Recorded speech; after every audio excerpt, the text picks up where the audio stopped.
the first local government official to come to Leyte bringing relief goods and other medical assistance during the typhoon of Yolanda. Hindi makakalimutan yan ng mga Taclobano, ng mga Waray, na talagang noong pa, hindi pa naman siya presidente, hindi naman siya kailangan pumunta doon.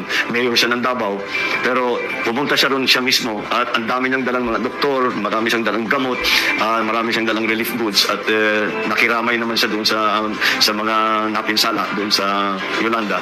At hanggang ngayon hindi namin makalimutan yun at panayang pasalamat pa rin ng mga Waray, ng mga Taclobano sa kanyang tulong at sa kanyang malasakit na ipinakita sa mga naging biktima ng Yolanda. Si Mayor Duterte, isa siya na nauna na pumunta sa Tacloban at nagtabang sa atin! Yun! Ang malasakit! Saksi po ko sa malasakit ni Mayor Duterte. Kaya po, hindi ko talaga matatanggihan. Kailangan talaga tumanaw ako ng ulutang na loob sa lahat ng mga Bisaya.